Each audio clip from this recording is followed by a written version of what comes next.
Just a quick notice, we will have a live stream today, so due of privacy reasons, if you're not so happy with that, I suggest not to sit in the first or second row. So we will have a live streaming of the presentations today, and yeah, just wanted to let you know.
Hi, so for everybody who just come in, we have drinks over there in the fridge, so just help yourself. We have club mate and beer.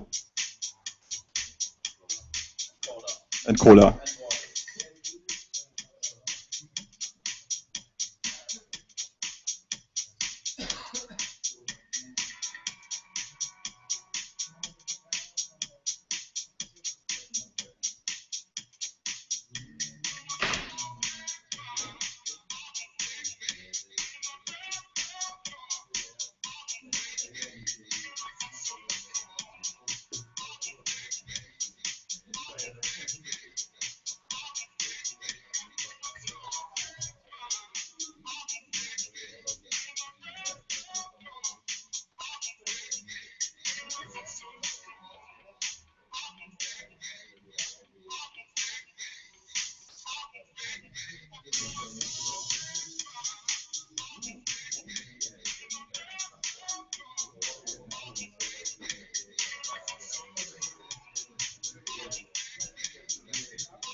Hey, this is Dave, and this is Ian. We're Gladiator, and coming up next is our mix for Mix Up exclusives on Triple J.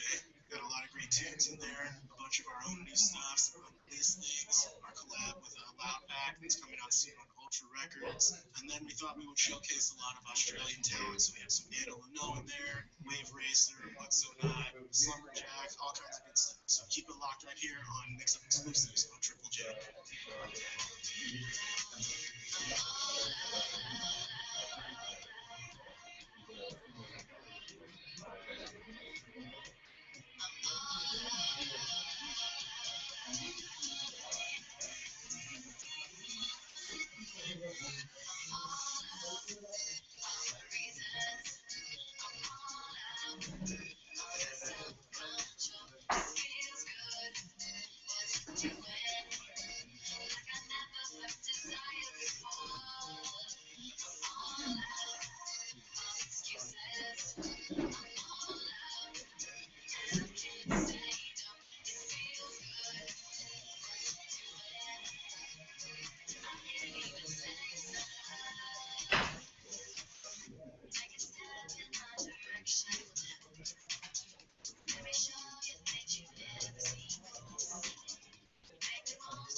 Yeah, hello, welcome to Geek2Geek NoSQL.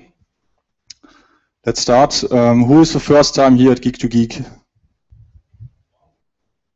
Many new people. Cool. So what is Geek2Geek? So I'm working at VersionEye, and we have to deal with a lot of computer languages. And so I went to the meetups. I went to a PHP meetup, Ruby meetup, Java meetup, and so on. And I always saw Java people sitting in a room, PHP people sitting in a room, and I thought, why there is no meetup where people from different communities are come together and discuss something together. And I didn't find a meetup like that. That's why I started Geek2Geek. And the idea behind Geek2Geek is that we have one topic, and we have 2 or more speakers who speak to one topic, and we have a different background. And so we have people from different communities with different backgrounds together in one room, and we can get new ideas and new inspiration. That was the idea. So we also do it every time at a new location. So it's every time somewhere else. We have every time a different topic, and every time new people and new speakers. That's Geek2Geek, and this time we can do it at Wikimedia Deutschland. That's the foundation behind Wikipedia and Wikidata. And Abraham will tell you something to Wikimedia.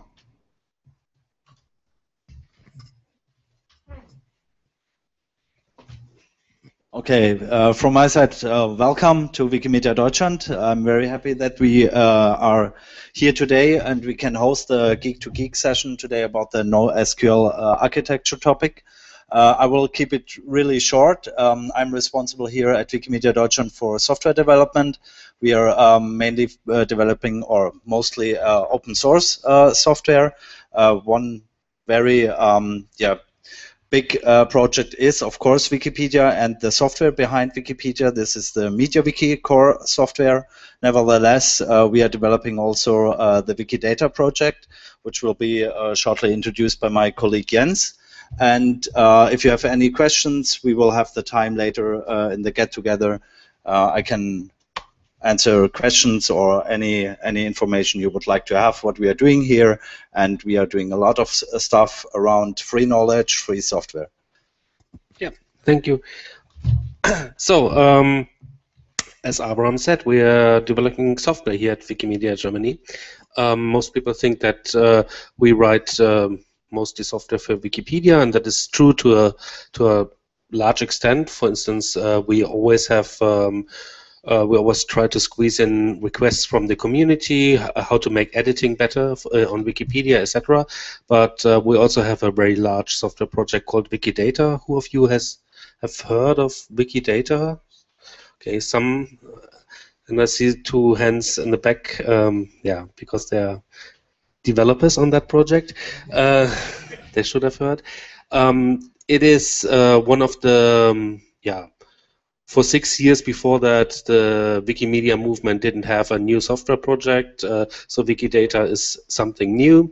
It started in 2012. Initial funding came from some large donations, and ever since it has evolved into something new. There's a lot of things that you can learn from Wikipedia. For instance, how many inhabitants does Berlin have, or what's the current president of the United States, and all these knowledge that you find in Wikipedia articles is there in free text form and not accessible for machines and not easily parsable.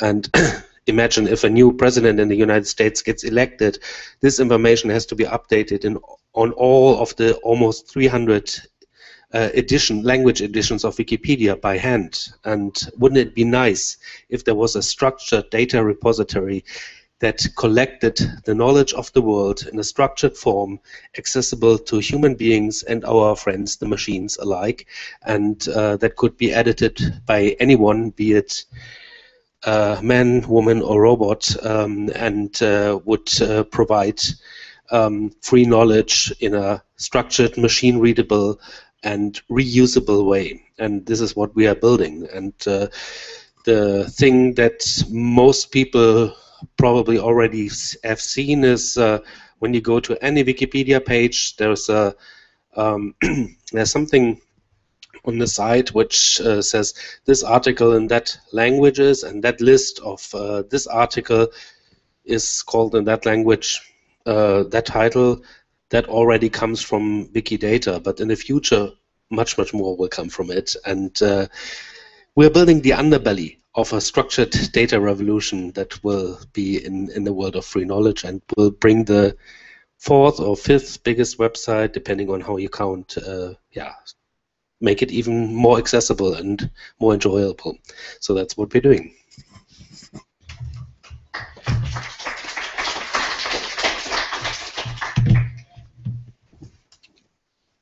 Yeah, thank you again to Wikimedia Deutschland. So usually this room costs money, but we got it for free to host here the Geek2Geek meetup. Yeah, indeed. So this is part of our outreach. Wikidata, like all the software we're building, is open source and with free software licenses, and we want to reach out to the community of people who also want to build something with open source, with free licenses, and this is part of that. And yeah, these rooms actually are available for events that have something to do with free knowledge, and we hope we will see something with free knowledge tonight. Yeah, and we have two sponsors. We have DataStax and we have Bashu. DataStax is the company behind CassandraDB. So Christian Johansen, who will do the Cassandra talk, is actually from DataStax. And the second sponsor is Bashu Technologies. That's the company behind Riak database. And they sponsored the money for pizza and beer. And the money which will be left over, we will donate to Wikimedia Deutschland. Yeah. All right. 1 minute to what I'm doing. So I'm doing VersionEye, and VersionEye helps you to stay up to date. So this is pretty much what it does. You can log in with GitHub. You can select a project file, for example, a gem file, and then it shows you immediately all your dependencies and what is outdated and what not. And this works with 9 package managers, and currently VersionEye monitors 420,000 open source projects, and always know which is the current version of a project. And yeah, you can use it for open source for free. You can sign up for free with GitHub or with Bitbucket. And this is my full-time pet project. So it's currently, I'm bootstrapping. I don't take money from investors. And I'm not profitable with it, but I hope to become profitable. And also working on an enterprise version, because bigger companies have their own hosted GitHub and Nexus and all the repositories. And I also provide everything what you see on versioneye.com as a virtual machine for bigger companies. And you can configure it with your own LDAP, email server, and so on. And it uses Docker containers, so everything is running as a Docker container, like the database, the web application, the API, and so on. And via this web interface, you can start, stop, and kill the services. And software updates are also provided via new Docker containers. And who is using it? Xing is using it, and a couple more, but the other companies I cannot announce yet. And yeah, I'm bootstrapping, and if you have questions to VersionEye and you want to use it, then speak afterwards to me. All right, that's it. And now we will continue with the Cassandra talk. So Christian Johansen will do a first talk to Cassandra.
Okay.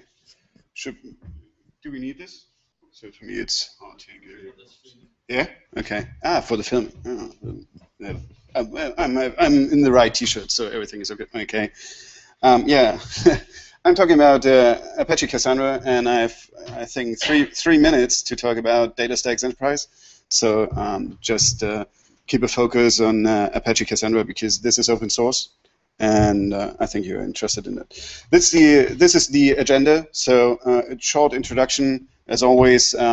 Then I would talk a bit about Apache Cassandra and where it comes from, what it does, and how can it help you to have an enterprise-ready database under your software.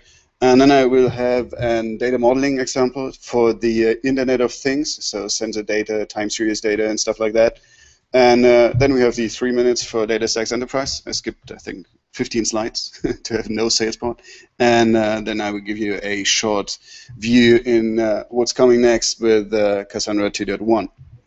So my name is Christian Johansen. I'm a solutions engineer at DataStax, so I'm not the typical committer of code. So I think we commit nearly 80% to the code of Apache Cassandra. And you can find me everywhere on the internet. So I don't hide anything, so you will find crappy photos and all that stuff of me. So just take a look.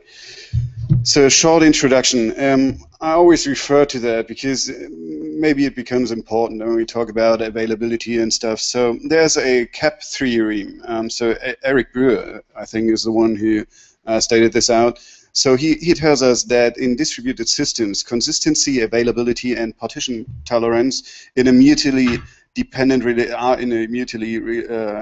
dependent relationship. So enhancing any two of those will diminish the third. And Apache Cassandra is for availability and partition tolerance. So everybody asked me and said, oh, okay, yeah, you have NoSQL, so this is eventually consistent. And I said, yeah, it could be if you want to. So let's see in a later slide what this means to Apache Cassandra. This rule is fit in this case as well, but I can show you how to change some of these facts. So Apache Cassandra, I think everybody knows what Cassandra is. So it's the massively scalable and available non-SQL database. I think NoSQL is a bit strange as a term. And Cassandra is or was designed to handle big data workloads across multiple data centers. So we will see that in a few slides how data centers are handled with Cassandra. And there's no single point of failure. And I think that's some of the most important facts that Cassandra is aware of, that everything could fail. So we have some crash monkey scripts and stuff in some demos just to show that we are not knowing how a data center can be corrupted.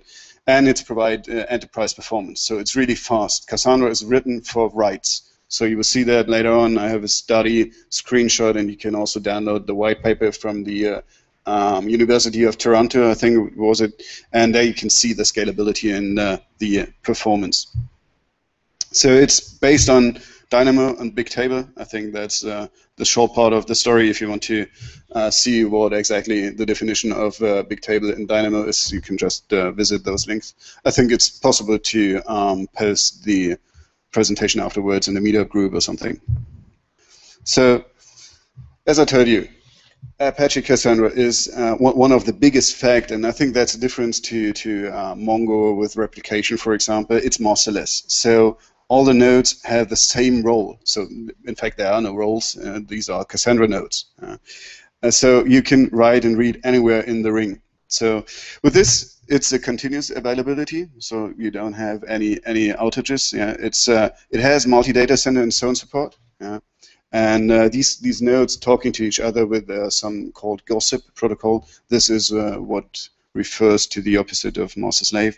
And it has a flexible data model, so you can use unstructured data as I've done with tweets, for example, just to decode them or deserialize them in JSON and push them into the database. Yeah, it's fast, and yes, it's worked because it's just a write, but sometimes it's better to think about your queries. So what is the goal you want to reach? What is the data you want to have out of your database? Because read is one case, read is the other. So you can store semi-structured and structured data as well. And we will see what this means to data if we look into the shell and the data model. Maybe if there's some time left, I have some live environment on my notebook, and we can just check how this is working in a cluster. So the linear scalable performance is stated out as scale out and scale up. So you're always able to add nodes to the ring without any outages, without any downtime, and you can also scale up or replace nodes in the production environment without any outages.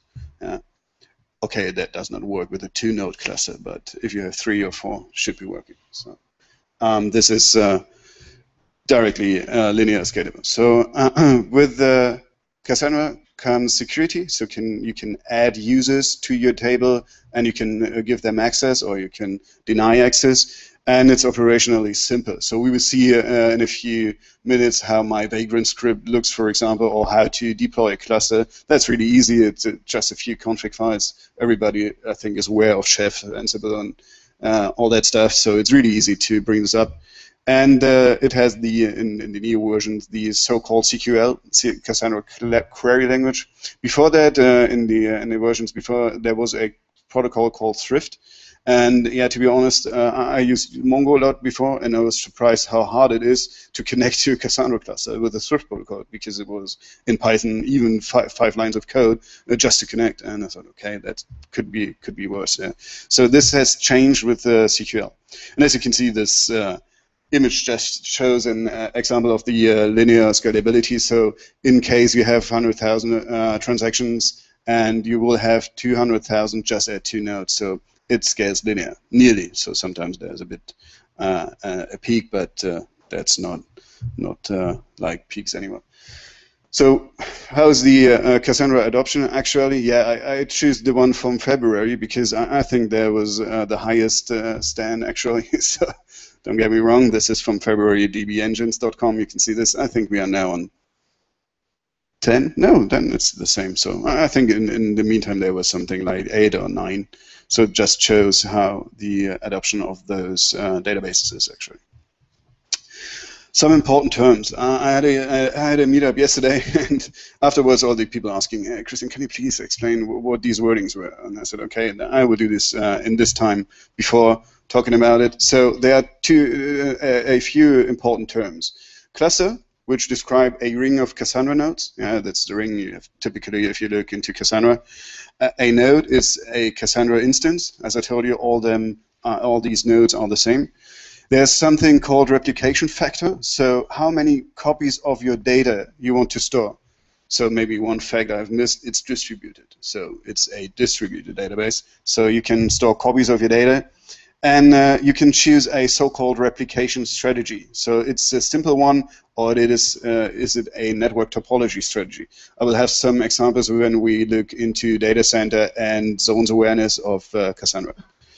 And there's a partitioner. In this case, the default one now is the Murmur3 partitioner, and this one decides where to store on which node, for example, and these storings are based on tokens, and a token on a node is a hash value assigned to the nodes. So you can see this actually in the link planetcassandra.org. That's the open source community page, and I think all the stuff and the deep dive details are posted there as well. So locally distribution. This is one of the cases I like most because that's exactly what I have on my notebook. So your client, even if you want to use the Java client, the Python client, whatever, writes or reads to any node. So in my case, I have a Python script where I connect to one client, to one node, and my client driver is aware of all the nodes in the cluster because the CQL allows me to have rules on the distribution and retries and stuff like that. So the node coordinates with each other, the so-called gossip protocols. For that, you have something called seeds. So the first one in normally cases is the seed. If this one goes down, there's another one. So this is also no single point of failure. And data is read or replicated in parallel. So if the client writes into the ring, the data is written to 3 nodes in this case. And what's the reason for that?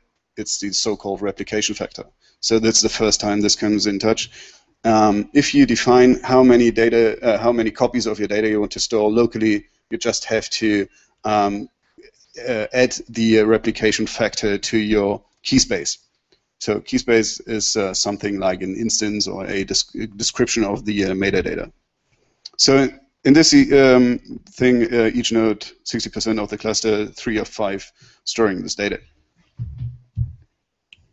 Another case is something called rack and zone awareness. So this is the first thing is the normal config. This is just per default. You just deploy stuff and you create a cluster and this will happen because you configured nothing else. And if you want to have multiple racks in your data center, and to be honest, this is a bit focused on failure, because if you look in a data center, you have all those racks, and mostly, or most of the times, they are put in one USB, in one power cord, and yeah, they have those 16 ampere secure behind the rack. So if one goes down, most of the times it's the whole rack. So you can store your nodes in racks in a zone, for example, and this allows you to store the data not on every second node, for example. It allows you to store it in racks. So if Cassandra is configured to be rack aware, you can store the copies in different racks. And that makes sense because if rack 1 goes down, for example, rack 2 and 3 have copies of the data and will be accessible as well. So in this case, it's replication factor 3. It's the most recommended, I think, because in every slide we have its replication factor 3. So in this case, this is stored 3 times. And it could be also that the coordinator node, which gets the request, stores data. So it's up to the partition it holds. And to have the whole world in Cassandra, it's also possible to have different data centers in different locations. And that makes sense because if your client writes local, the data should be, or maybe should, synced across the WAN. So in this case, the replication is done in one data center in Europe. For example, if your client accesses or writes there, and then it's synced to the other data center. And you can see it's also possible to have different nodes and different replication factors. So this refers to the network topology strategy. You need this because you have to inform Cassandra or the key space over the different data centers and how many replications you want to have in those. And there are some really good examples for that. So maybe if this goes down, so I fly back from San Francisco on Saturday, so it was 4:30, and I think a few hours later there was this earthquake, and I think that's the best example why you need 2 data centers. Maybe one is in the ocean if you fly away. So this is one use case, and the other one is, for example, if your users are located in the US as well, and you have a client there. It makes sense that he can access the data on his data center, not in the one in Europe, because of the WAN lines. And remember the capped theory.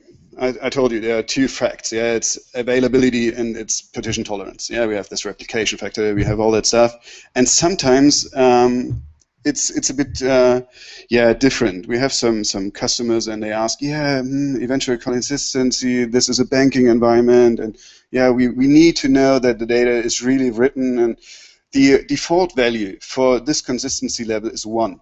So if anybody writes and you have a replication factor of 3, it's going to 3 nodes and 1 has to accept or acknowledge this write. So in this case, data is written. And the consistency will be anywhere. Yeah? So it will be consistent, but not in the fastest time of the response. So the consistency is, in this case, only confirmed by the fastest acting node. And you can see, I think it's, is this micro? I have no idea. I think 5 microseconds, or yeah, hopefully 5 microseconds. So this one is in a case of 1 with a consistency level of 1. This is the one who submitted the write is acknowledged. If you have quorum, for example, which is another option, you can see that 51% have to answer. So in this case, a minimum of 2 nodes have to answer this request. Oh no, 3. Sorry, 51. It's 2 plus 1 in the local data center. And you can see there's also an option called all. So if I go to a bank, I can say, okay, that's not a problem. We can wait for all those nodes, but in case, yeah, we are partition tolerant as well, but we have some trouble with the performance because you have to wait for all those nodes. So as you can see, there are some different kinds of consistency, and I think it's a big difference, and it allows you to tune your consistency. And you can even do this per query. That's really interesting. So sometimes you have applications that are not that interested in having the exact data at this time, but sometimes you make queries which are really hard in the consistency level, and you can just enable this for maybe one query. Yeah. So there's a blog entry as well. You can see it on the planetcassandra.org. I think I will refer that later as well. So this is really interesting, and keep this in mind if you think about consistency and everybody talks to you and said, oh, that's eventually consistent. No, it isn't. If you don't want to, it can become immediate consistent. So I tell you, sorry? What you sacrifice, you can't be partition tolerant, so you must become unavailable. Yeah, in fact. If you be consistent at all times, you will become unavailable, or will you not tolerate partitions and get a split brain? Can you get a split brain with Cassandra, or will you become unavailable? I think it will not become unavailable until all. In this case, if it becomes unavailable. If the replication factor is 3 and only 2 nodes will answer, this request isn't successful, so it becomes an unavailable exception. You're right. Glad you pointed this out. So another thing we talked about this actually is the node failure itself. So if a node goes down and your write in this case is Chrome, it doesn't bring your whole data center down. It's the same if it is 1. You just have to acknowledge from one host to get it back. In this case, it's replication factor 3. You see the response times, and in this case, replication factor plus consistency level allows you to be successful. If these cluster constructs and the nodes become more and more increasing, so then it becomes quite better to have this replication factor. So the example of 4 or 5 nodes is always a bit limited in the view. So if a single node goes down, shouldn't be an error. If 2 nodes goes down, could be that there's as well no error. Yeah. If you have a node recovery, so there are 2 different states. It could be that the node is dead, it's really dead, and you have to order new hardware, which takes you 4 weeks, 2 days.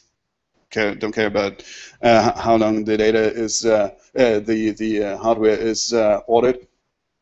In this case, I think you have to replace the whole node after 3 hours, because there's something called a hinted handoff. So the node storing a hint for the node which is down and for the data to replicate afterwards. So if the node comes back in this period, he gets the data replicated. But sometimes this doesn't, it is successful for the replication, but you have to run repairs, for example, because it could be that this node has data which was deleted in the meantime, or which has a tombstone it's called. And he doesn't have that actually, so it's good to have a repair afterwards for this node if you're in this 3 hours timeline. Yeah, and the hinted write does not count to the consistency level. So this is not a count to the consistency. I told you that it could be that the whole rack goes down, and because of the replication factor and that the data was written into different racks, we can map the availability as well with the Chrome in this case, and with none as with 1 as well. So the data would be available in the different racks, and the client request could be answered. So the request will be a success. So we have rack, zone awareness, we have the data center, and we have different continents if you want to. So I copied this because I looked into the paper. It was, I think, 60 pages. I can only understand half of that. because it's a study. I have no idea what these guys were talking about. But I found that the screenshot is really showing what is going up. And I think the difference to the paper's DataStax offers is that this is a university. So if you look on the DataStax page and you will find some, whoa, we are scaling linear, then you will miss some facts, and it's always, yeah, who is the guy who pays this study? Yeah, oh, it was DataStax. Surprise. Yeah.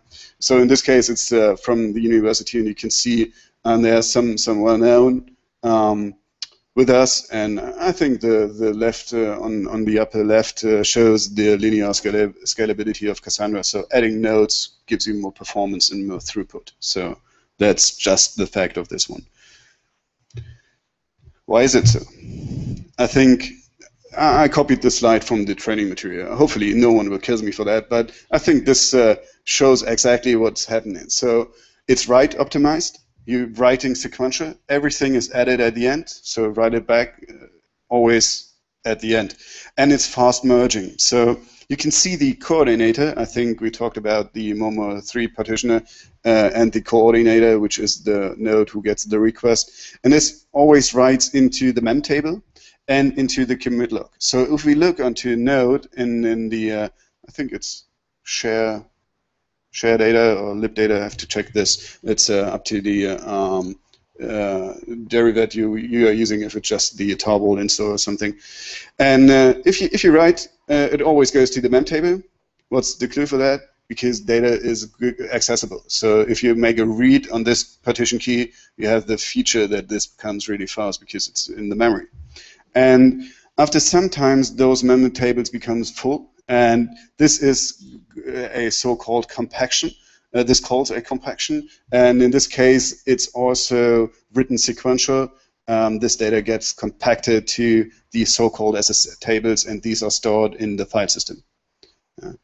So we will see what the hardware requirements are in, I think, a few minutes, just on the last slide or something. I pushed this all together to show you how to start with that from the hardware perspective. So that's just a view. That's because that's the reason why it is so fast. One of those. So it's just written fast. And in fact, sometimes I had to do with infrastructure in my past, in my personal past, and there was something I always had in mind, that RAM is always the limiting factor, not CPU, and Cassandra changed this. So sometimes writes are so fast that the CPU becomes the limiting factor. So we will see something like an 8-core CPU as a recommendation for a normal machine, for a normal node. So the operational simplicity, just in one slide, I think it's a few points, but it's a complete product. So there are not multitude components to install. It's not a framework. You don't have to write a lot of recipes or something like that to bring it up. It's easy to install, set up a monitor. Yeah, there's a tool called Op Center. We'll see this later, where you can just have a look on it. It's simple to administer and deploy. You can use Op Center, or you can use shell or scripts, whatever you want to. It supports snapshots and backups of your data, so you can time this if you want to. And it runs on commodity hardware. So my MacBook in this case is commodity hardware, and it runs on that.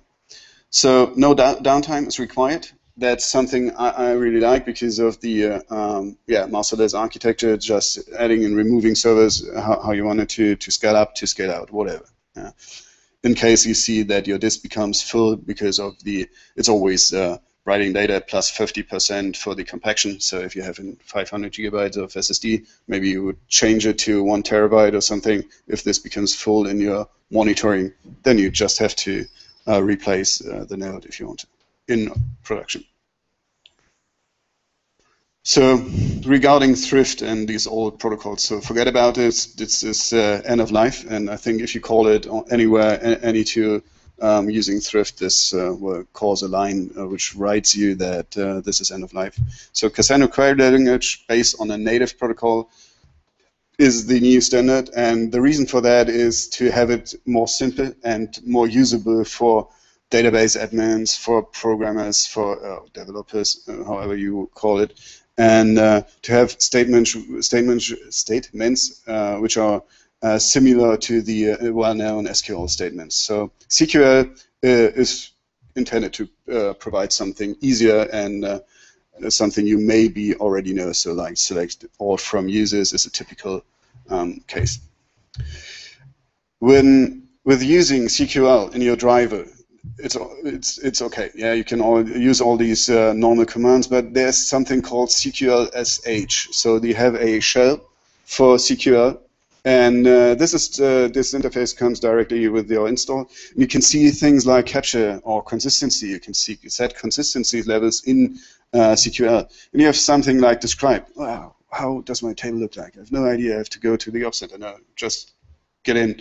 Describe table tweets, for example, and you get the whole description, including all these commands. And there's something like copy. I liked it really much because, yeah, I missed actually that this was CQL-SH, because I tried this in my Python code just to copy from a CSV file and copy the data into it. This was perfect on the shell, but not in the driver because it's the shell.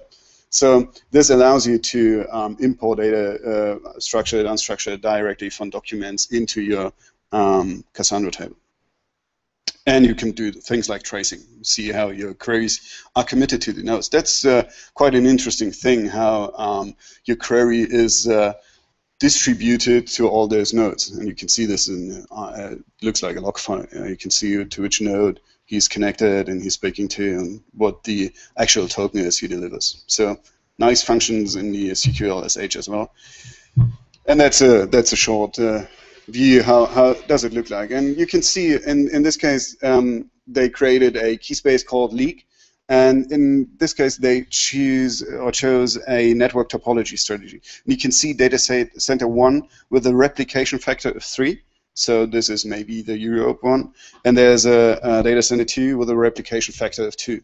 So this allows you to store in different data centers, store your data in different data centers with this replication factor.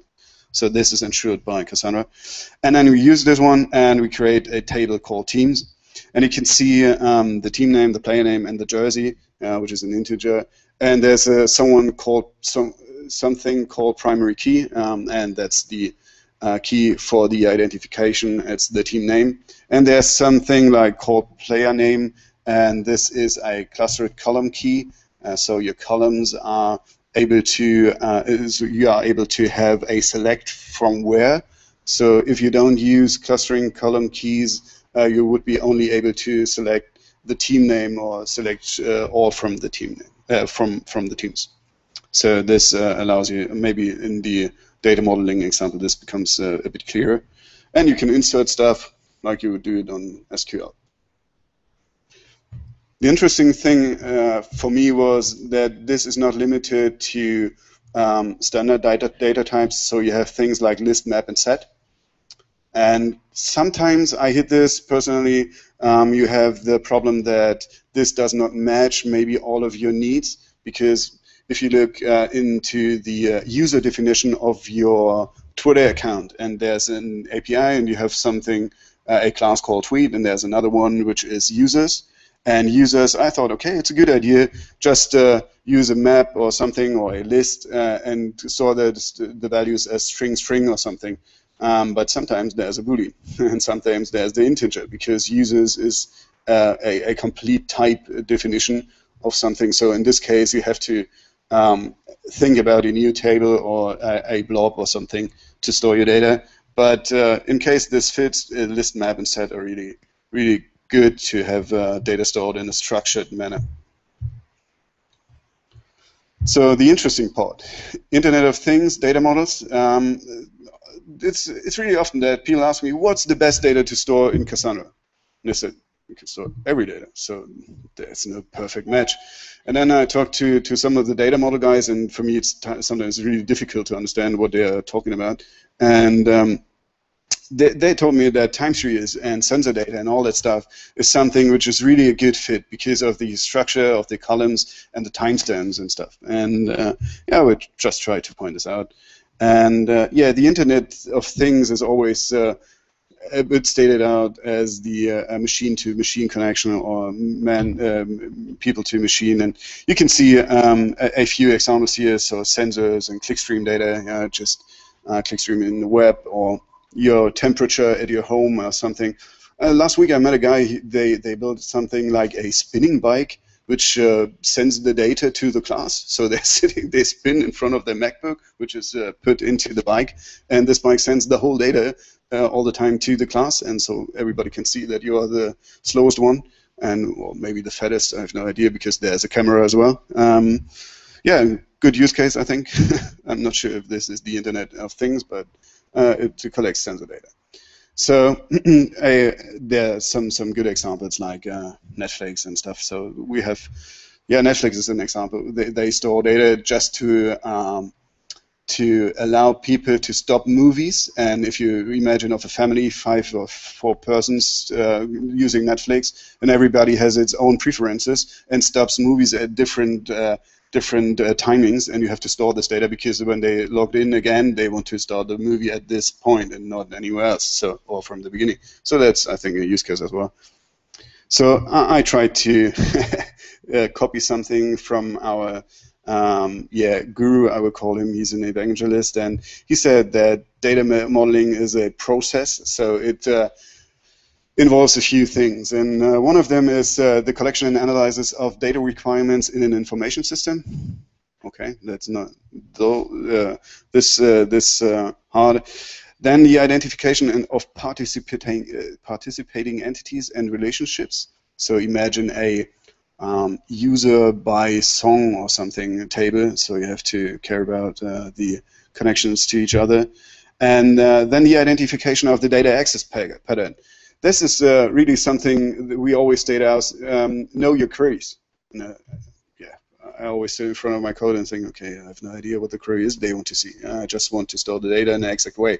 But this becomes important because in terms of performance and clustering columns and indexing of Solr searches, for example, if your data model isn't right, it could cause some facts that slows your system down, and it's the only reason for that is not the Cassandra database, it's your data model, because it has wide rows with 2,000 columns, for example, where you store the same data, and you can solve that with choosing a composite partition key, for example. So there are some really interesting concerns. And yeah, you have to ensure that's a particular way of organizing and structuring your data, design and specification of a database schema, and the schema optimization and data indexing techniques. Okay, nothing I do there. So data modeling becomes a mixture of science and art. So in case you're interested in data modeling, I think there are many resources for that. A few are on the third slide. So there are some YouTube videos where this guy describes what data modeling is and exactly what the difference is between storing data in a table fashion, which is 2-dimensional, and a column families. So Cassandra is column families, and you can't see anything about it if you look into CQL. So this is where it becomes really interesting, and these guys doing this all day long. So it's really science and art. One question about that. Are you aware of any research or authoritative work on column families, as it were? I mean, when you look at the relational world, you kind of learn what the right way to model things is, mostly. Yeah. At some point you arrive at the third normal form, and if you depart from that, you need to have good reasons. But I'm not aware of anything like that for Cassandra or, in fact, any other NoSQL thing. All the NoSQL stores started to kind of depart from the relational model for good reasons, but you kind of had a loss when you start dealing with these things, and you want to model something that is non-trivial, and I guess, you know, things that go beyond what you will be able to show today, definitely. Then you kind of had a loss. How do I do this join? How do I do an end-to-end relationship, or is it even the right way to think about these things? Is there any source for that? Any work, any paper, any website for Cassandra specifically? Got it. It's too complex to have this in one answer, to be honest. And even there would be, I'm not aware of any white papers. What I know is something like you described, joins, which are simply not possible because data is distributed. This is done by something called Apache Spark. So Cassandra, in terms of data stacks, are the only ones who integrate this because of the limitation and unions and all that stuff. But in fact, this is so new that this isn't described as well, and there's no recommendation papers and stuff. So I think actually there's nothing. Okay, cool. I was hoping for more. Last time I checked was a couple of years back. Okay, a couple of years. So I thought maybe by now there will be something more or less a standard approach to NoSQL data modeling in Cassandra. Yeah, to be honest, there is an approach, and this is described in those videos. So have a look at them, and feel free to ask directly. So I can surely make in contact directly to the guy who distribute those. And this is something I told you because I'm not aware of what he's talking about. So All right, thanks. it's really hard for me to understand. So I would love to have your name and come back with some information to this guy and how to have the recommendation standards for Cassandra. I think there are some, and it's just a bunch of videos, but I'm not sure if there's any white paper or something. So why Cassandra for time series? And in this case, Cassandra is based on the big table storage model. This is something we saw by the definition. And one key row and lots of variable columns. So you can have something like white rows where you have millions of columns. I think we are able to store 2 million or something. But in fact, this will limit your performance because you have to search for the row key, for example, which is your indicator for your search, but then you have to go over all these columns, and this could slow things down. So this is a single layout on disk. So if we have something like an SS Table Explorer, we can see how data is written, and you will be surprised it looks exactly like your column family, and it's stored sequential. So this allows speed. In this example, we are storing weather data. So we have one weather station, and temperature measurement is every minute. And you can see the row keys in this case is the ID of the station, and there's a timestamp and the degrees to that timestamp. So this is the time series with the degrees in this time. I think it's Fahrenheit because at 72 degrees I would go in the in the sea or something. How to query data? So the weather station ID, I told you, this was the 100, is the locality of a single node. So you have a weather station and the date range, and you can see when the weather station is 100 and the date is this. The column will be found based on the row key, which is the weather station ID. So we can also have ranges, in fact, and you will see it on the bottom. You can just select ranges with a query.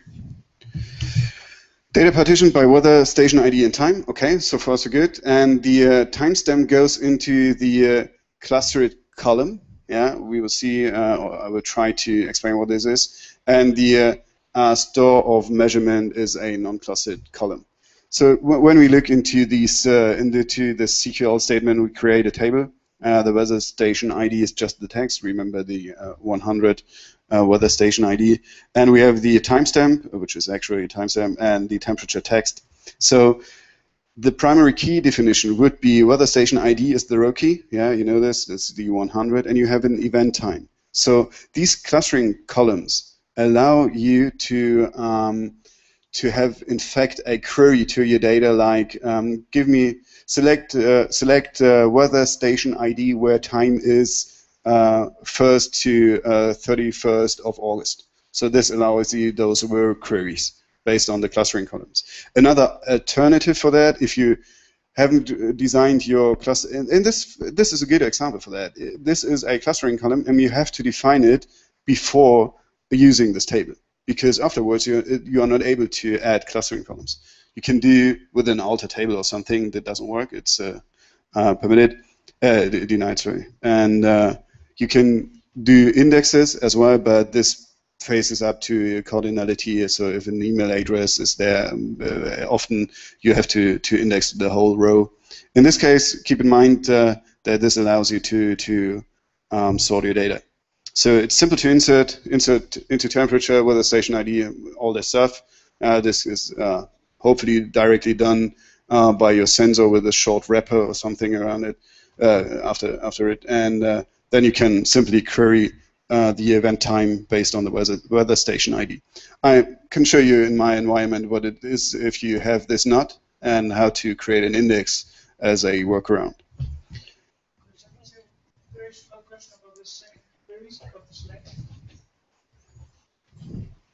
So what if you want to get all the sensor events or weather station events readings for all the weather stations, starting at that time and ending at that time. So if your weather station ID, if you have different.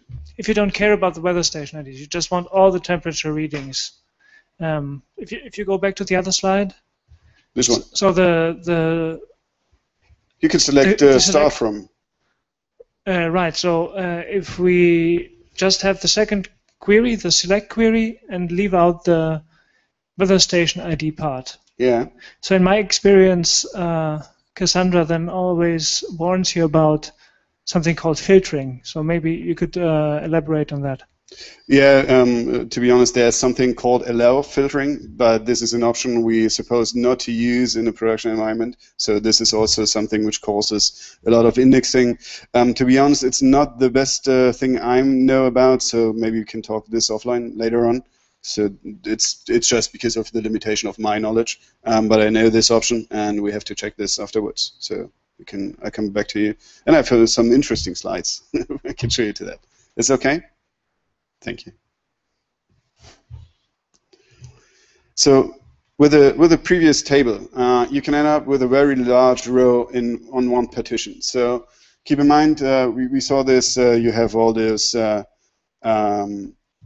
timestamps with the degrees, so this becomes large in the fact of scale out. It goes in the wide.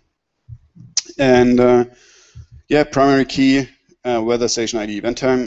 This have to fit on one node because it's a row, and the rows are stored on one node. Yeah, it's stored and replicated to others if you want to. And there's the count. Cassandra can store 2 billion columns per storage row. So in fact, this is possible, but yeah, it's not the best example to have this in your search query because you have to query over all columns. So in this case, the description is to have a composite partition key to split those things up, and you can see that the weather station ID and the date is now the primary key. So you summarize those in your column. So it's the column key, and the value is the event time. So with this, you're able to change the whole data into a model which it's just easier to have this in mind. So if you look into, so it's a bit strange to in normal cases I would send this to the white belt. So in this case, there's your weather station ID, and this is now coupled with the date. So, yeah, so you have something weather station ID double point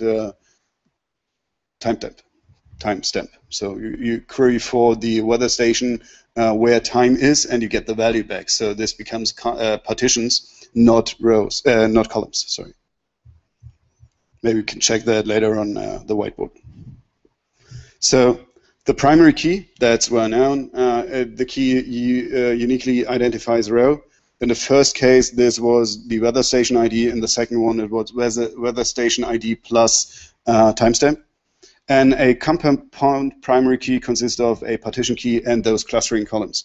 You've seen this. The partition key was the first one, and then those clustering columns I described as you can change it. You can't change it afterwards. And the partition key determines on which node the partition is stored or resides. Because if you make a query, your Cassandra cluster has to be aware of on which row he has to search, which node holds the data. And this is because of the token hashing we had in the beginning. This is where it determines where the data is stored. And the data is ordered in a clustering column within the partition. So this was the second one. Yeah, if you have questions, I'm not the perfectly right person for that. There are some different parts to become a super data modeler. I'm not sure if you have those 3 hours for one video, maybe. You can check that online. And it's for the easiest way of storing data. That's maybe not the interesting part, but as you maybe turn out, if you go into production and you have complex queries and you store massive data, then you have to care about this, and you have to think about your data model before using Cassandra. or before creating tables, because sometimes, yeah, you can change a lot. You can add columns on the fly. That's not a problem, but keep in mind that 2 billion columns could be a mess. So now the 3 minutes. Who's DataStax? DataStax, I showed it before. We are the company behind Apache Cassandra. We not own Apache Cassandra. We just commit 80% of the code. We actually have 350 plus persons now, and we were founded in April 2010. We have in different locations some offices, and there's one in Paris as well. There's none in Germany actually, but our one is in UK and London. We have over 500 customers, 25% of the Fortune 100, and you can see some really good examples with eBay, with Spotify and Netflix, for example, and there are more to come which are using Cassandra for different use cases. And I think on the Planet Cassandra page there are some really interesting use cases. Sometimes running what we are doing with the Cassandra database. DataStax itself delivers some values. So it was founded around the database because of as they used Apache Cassandra, there was no one to support that at Rackspace or Facebook.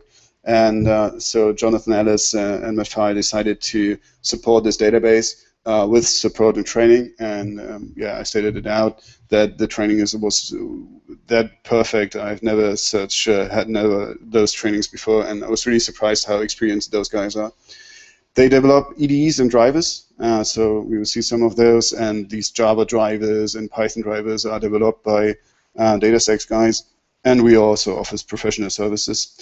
And if you think about not only about the database, if you think about enterprise functionalities like Solar Search, like Apache Spark, or in-memory features or management services, this is something we add as value to the DataStax Enterprise, which is the enterprise version of an Apache Cassandra database. So it's not the actual newest release, because sometimes in an enterprise environment this could be not the best option to use the newest one, so we sell this as the supported one.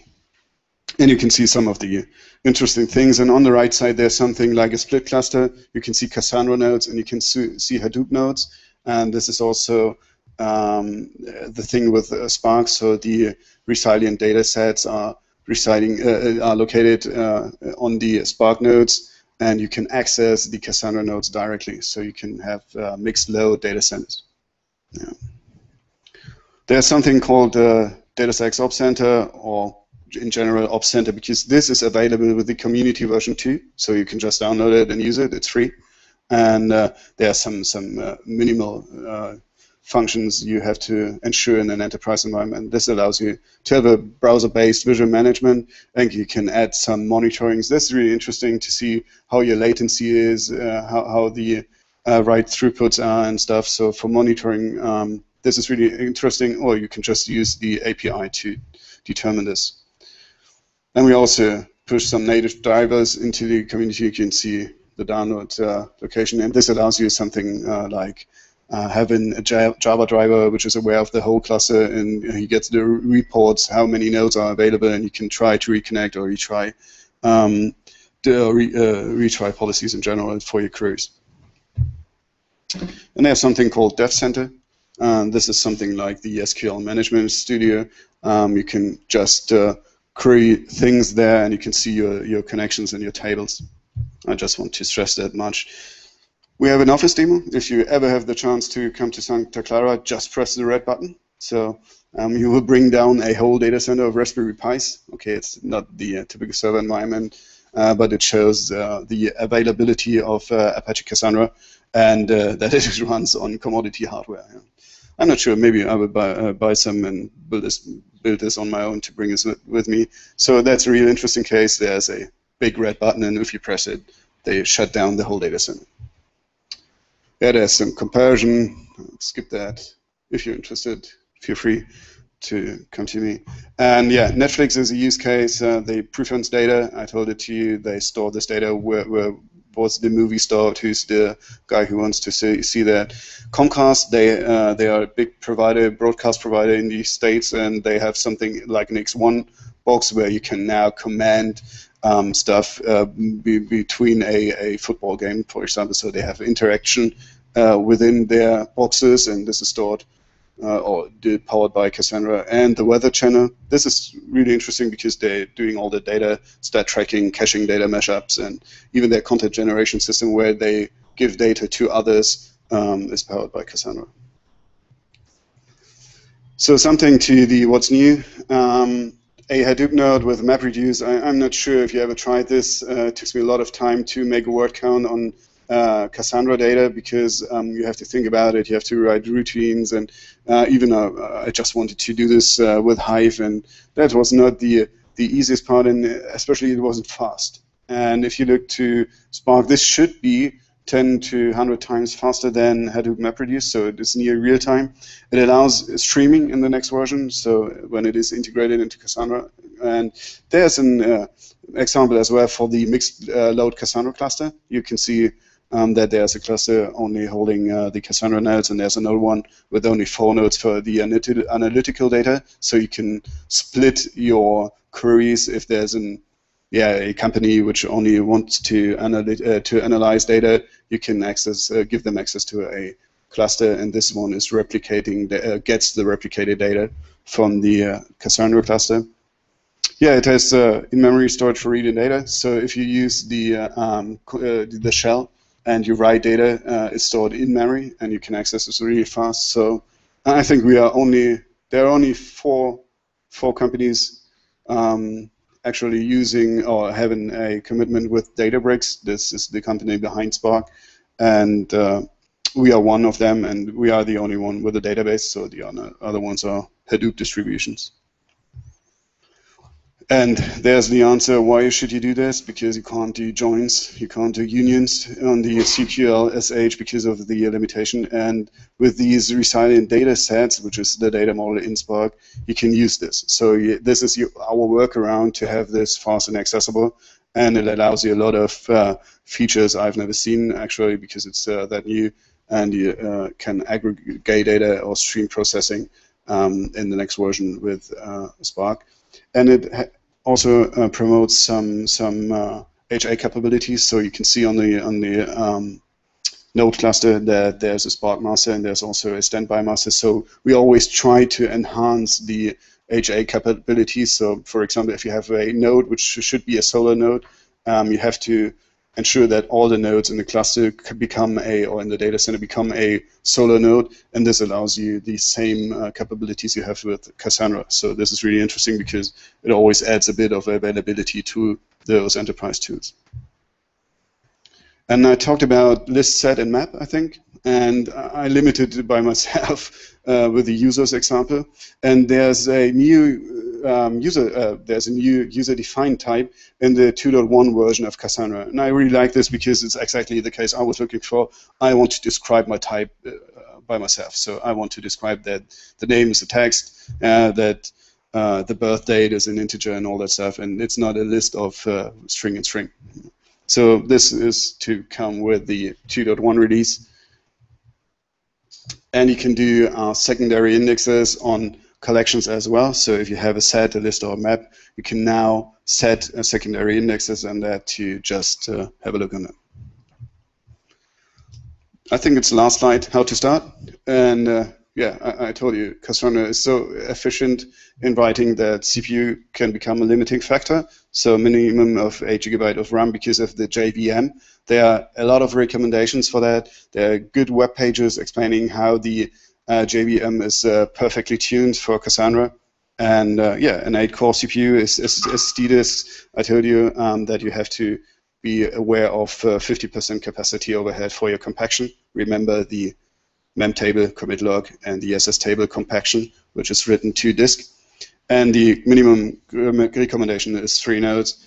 As an alternative, just use the Amazon images. So, thank you. I don't think we have any time left. Yeah, no time left. Okay, sorry about that. If you have questions, any questions? Yeah, why can you not start with just 2 nodes? And why is the minimum 3? So this is just because of the replication factor. You can just start with 1. if you want to. You can just bring one node up, and you have never the chance to change your consistency level to 3, your replication factor to 3. But you can just use an Ubuntu, install it, and before these virtual nodes with the partitions and this distribution around the ring, there was something like static nodes, or I'm not sure how this was called, and there you can just numberize your nodes with 1, 2, 3. Even if you want to put more into the cluster, so you can just start with 1, but I don't think it makes sense. What would happen if I have only 2 nodes and a replication factor of 2, and 1 node goes down? In this case, your query is gets a feedback that there's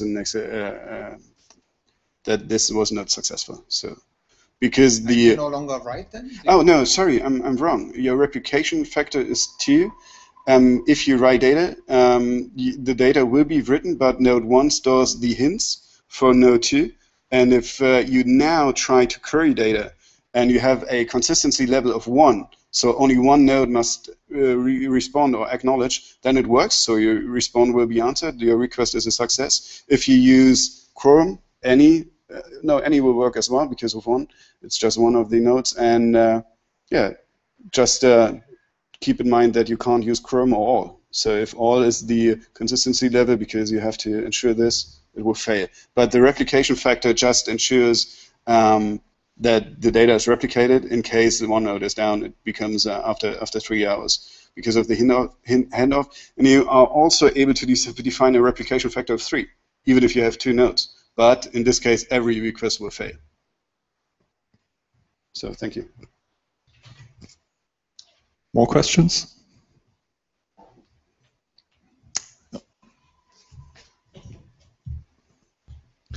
So you mentioned that there's Solar integration. I was wondering about Elasticsearch. Do you have that, or? Yeah, hopefully Elasticsearch uses Lucene as well as the underlying engine. So in this case, we both using Lucene, and in fact, anybody has decided to use Solar. I can find some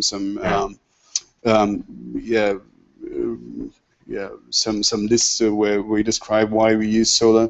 But in fact, I use it a lot now to have those faceted search and text search, and it becomes really fast. And my lovely example is you go to a web shop, you want to see how many Nike shoes are left, and you have this table on the left side with 3 Nike, 2 Adidas. That's exactly an example for Solar. And I think it's, I'm not aware of the typical differences. I've heard that Elasticsearch is a bit faster, but I'm not sure if this is the only fact. I think it's more a case of products that do the same thing, but in a very different way. Okay. So I'm a big Elasticsearch fan, and basically. Okay. Yeah. Sorry about that. Ex-Solar user. Ex-Solar user. Yeah. Okay. Maybe you should write this into the group, and I can post it to the product guys. So. But more general, is it possible to sort of listen for changes in a Cassandra cluster and subscribe to that and act on that? That's something I don't get. You're right. So basically, if you look at CouchDB, for example, it has a change feed, which you can use to implement replication to something else. I was wondering if something like that exists on the Cassandra side. I think there's something called a listener, or something where you can listen to queries, and if there's something happen, you can do something. Right. There's also something like timeouts. You can set TTLs and counters and stuff, but this will be then I have to talk 2 hours maybe. So there are some features like that, and I would love to look over them with you. So great, thank you.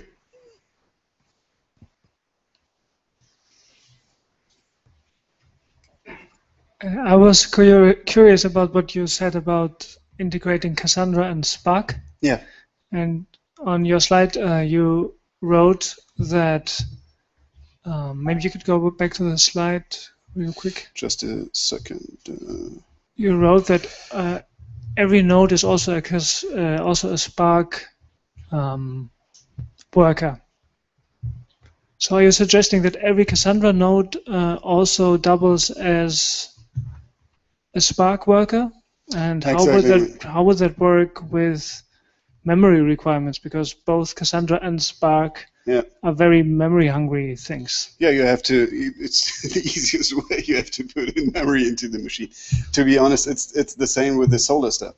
If you decide that your node becomes a Solr node, you also have to know about the faceted search, and you have to have those 50% overhead of disk capacity for the Solr as well, because this mechanism needs to have a separate disk. So it could be that you have a Hadoop node with the Spark stuff on it, and you have to, in this case, there was an example where you have 4 nodes of Cassandra plus Spark, and you are able to get the data from them, but you have to ensure that the measurements for RAM and drive and stuff is increased as well. So. But what's the advantage of having both running on the same instance or both in the same machine? In this case, it's because of the data access. So Spark is can distribute. So I'm not sure if I skipped the slide, so maybe it's not my fault. I had a slide where I can just where I just described how to Spark on Cassandra, and Cassandra tables are. I'm searching for the right word. You can access Spark RDDs as Cassandra tables. So that's the real benefit. And if the data is replicated to this data center, we're using Spark with their 3 nodes, 4 nodes, whatever, to keep it in availability. You can access the data directly from Spark in the Cassandra tables. So I think that's a big difference if you're using HDFS, for example, in MapReduce, where you have to put all the data in a file or something. So here you're able to access the data directly. So it's my fault because there was a slide describing exactly that. Sorry about that. You can do that also if you could do the same thing if the Spark worker is running on a different machine than the Cassandra node, right? There's nothing special about both of these things running on the same machine, except maybe that you reduce the network latency. No. It's maybe you have maybe it's good because actually this node has this row, then it becomes a bit faster. But you can also have Cassandra nodes accessing Spark nodes accessing Cassandra nodes. So that's also possible. There's a config file. It's called Cassandra. It's I'm not sure if it is the environment. It's the DSE default in the DSE, and they can just by 0 or 1 decide what your node role is, and you can just activate it. And you can see it in my example. I have 4 nodes, and one I had activated as a Spark worker, and this one has the shell. So when I go now with SSH on this node, I can access the data of the Cassandra database as well. So that's not a problem. You can use. So maybe you can look at the shell and you can try it out. Would be nice. Okay. I have a question. I have a question. What is the minimum amount of data I need, or it makes sense to use Cassandra? Because if I have 1 megabyte or 2 megabyte, it doesn't make sense to use Cassandra, right? So what is the minimum amount it makes sense to use something like Cassandra? I don't think that the amount of data you're storing is the exact factor for describing what Cassandra can do for you. So I think all the features we are looked into, it's just on, you can store 1 megabyte, so my tweets, I think I have 7,000 rows or something like that, and it's 30 megabytes. But I have exactly, if we can go through the use case later on, you can see what has happened when one node goes down. Your data is written as well. You can read data and so on. So I think I've never heard of any. It makes sense to use it for minimum 100 megabytes. In fact, the complete community edition is free. So everything you've seen or you will see in those demo environment is free. And in looking into the future and to scalability, I would think that starting with Cassandra absolutely makes sense, because I've seen companies changing from Postgres to Firebird and back and forth, and it always hits you directly in the face because you shoot you in your feet or something, because you always have to deal with those. So if you decide to use it, even if there's not that much amount of data, feel free. Keep in mind it's designed for writes. So if you store data fast and you have different channels to store data, it's the perfect match. And even if the data is only 1 byte. Yeah. Okay, thank you. I have many more questions, and I guess many people here as well. But we make now a short break, and then we will continue with Riak talk, and then the pizza is coming. So if you have questions, just go directly to Christian and talk with him. Okay. And grab beer and Club Mate in the fridge. Just help yourself. Yeah, thank you.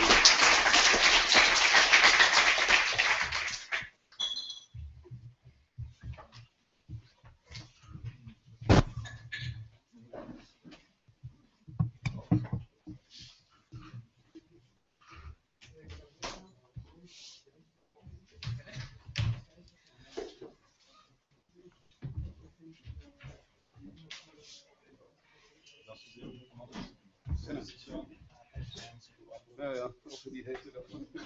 Nicht mein Steckenpferd.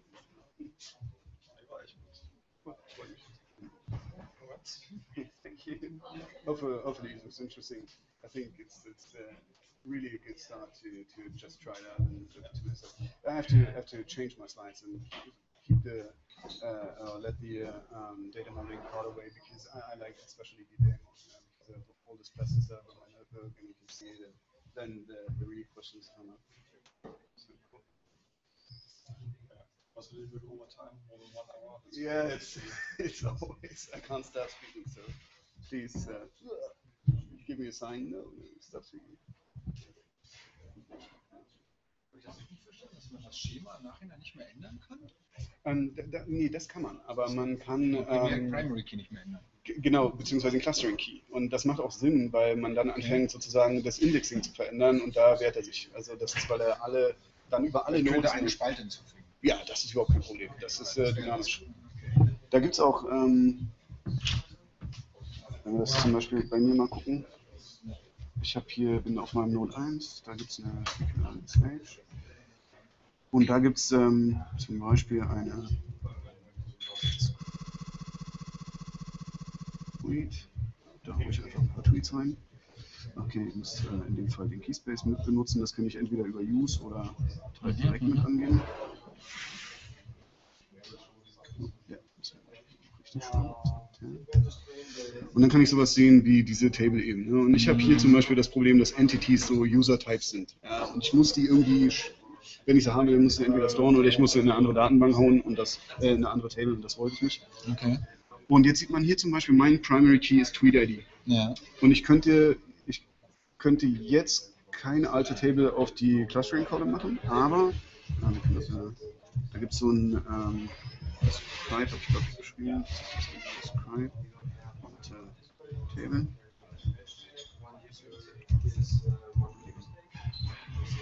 Describe kommt das immer mit dem.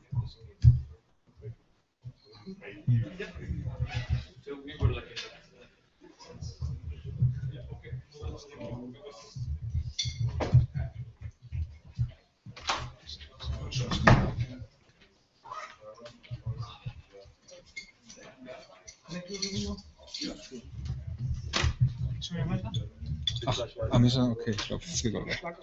Auf jeden Fall, warte, dann noch was anderes. Ich gehe auch das Informationen rein und Prinzip. Das Ding ist nämlich, dass man tatsächlich auf diese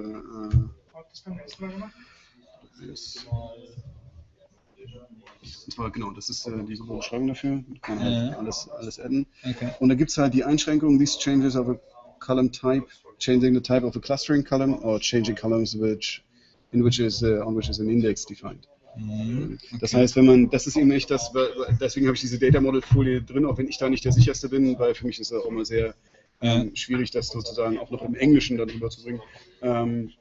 Aber der Vorteil ist halt, wenn man später Index drauf machen würde, dann ist das auch okay, aber das gilt nur, solange diese Felder irgendeine Low Cardinality haben. Also wenn das irgendwie wenn das UK und der Name ist oder sowas, dann ist okay, aber wenn das plötzlich E-Mail-Adressen wären, die dann unique sind, dann muss der über jeden Row-Key überall und immer, weil das sozusagen immer ein Faktor ist, der ja so eine Art Identifier sein könnte, weil er ja eigentlich nur einmal vorkommt. Da muss man so ein bisschen über das Data Model nachdenken. Deswegen sind diese Videos ganz cool, aber ich tue mich auch schwer damit, das direkt zu verstehen. Und die Videos gibt es wo? Die sind einfach direkt aufrufen. War das irgendwo genannt? Ja, ich habe die extra mit reingenommen, weil, wie gesagt, das ist... Okay. Gibt es die Folien eigentlich irgendwie auf der meetup.com runterzuladen? Ich kann sie storen, aber ich habe auch noch nie gesehen, wo das geht, sozusagen auf der Seite. Alternativ würde ich sagen, schicke ich sie rum, oder das ist immer ganz gut, wenn ich... Da kann man auch Files ranlinken. Das war's von mir. Ich weiß nicht, ob ich die... Irgendwo auf Paste bin. Oder nicht. Naja, keine Ahnung. Oder zumindest die YouTube-Videos vielleicht in den Kommentaren. Ja, das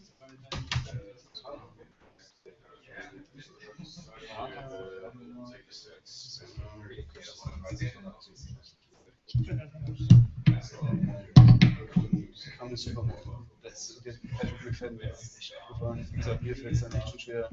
Okay, kann das Supermodell, kann man sich merken. Genau. Und da gibt es auch diese Geschichten, aber auch mal erklärt, warum die bestimmte Sachen nicht. Ich habe das ja mal ausprobiert und das war wirklich so die gleiche Limitation gestoßen. Wenn man halt irgendwas als Primary Key hat, zum Beispiel du wolltest das dann die Campaign-ID zum Beispiel, oder hier wäre es die Weather Station-ID, und dann müsst ihr aber alle Events, genau, zurückliefern lassen, ohne sozusagen das separat aufzuschlüsseln. Dann kriegst du immer diese Meldung, so sein solltest, weil das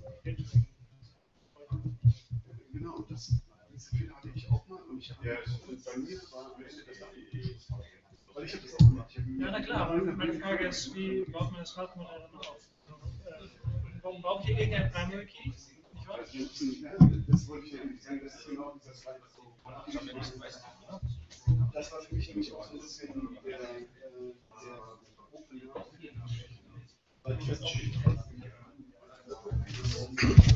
Here's one is also working.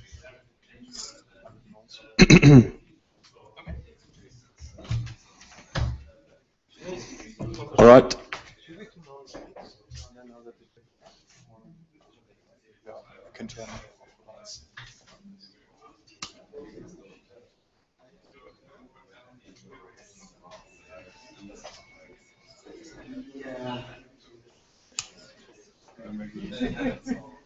You don't see your slides on video.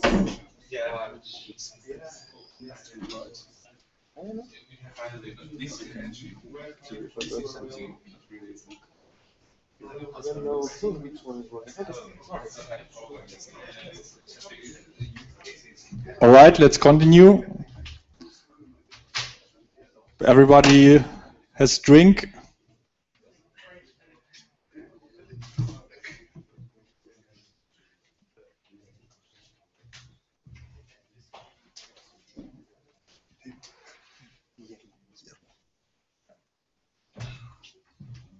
So now Guillermo von Vuga will talk about Riak, and he will show us how we use Riak at Vuga, at the gaming company. Stage is yours. Okay, thank you, Robert. Hello. How many of you use Riak or Cassandra? 1, 2, 3, 4. Cassandra or Riak? Cassandra. Okay. How many of you use a database in production? Okay, so we know what we are going to talk about. How many of you are developers? Mostly. How many of you are operators? Okay, good.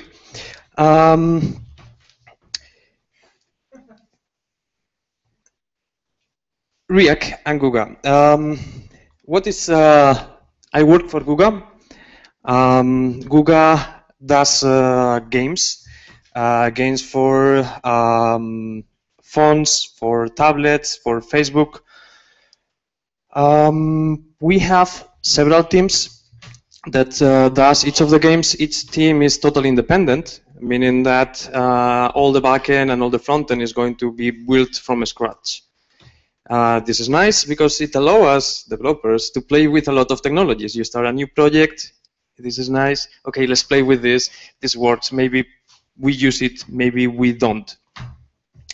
So I did that on the past, and we start showing some common patterns in different games. Things that are happening again and again and again. Will be nice if we create one backend that can be used by different games. Well, not on all the cases, but still on a few of them is profit.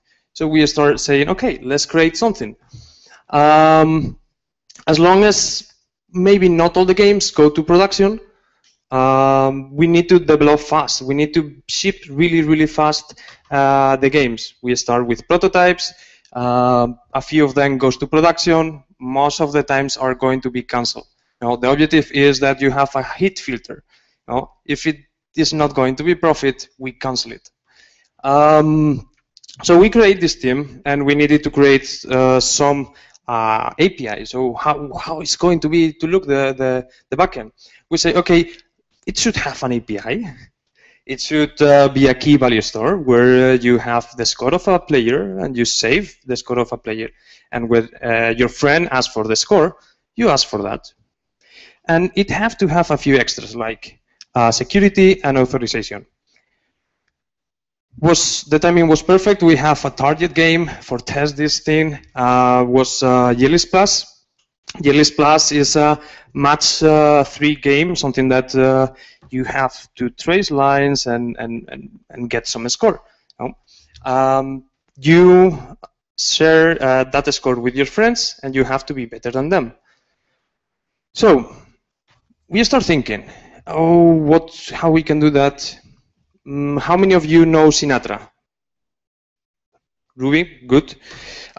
We choose Sinatra, was easy. Who of you work with Amazon? Yeah, good.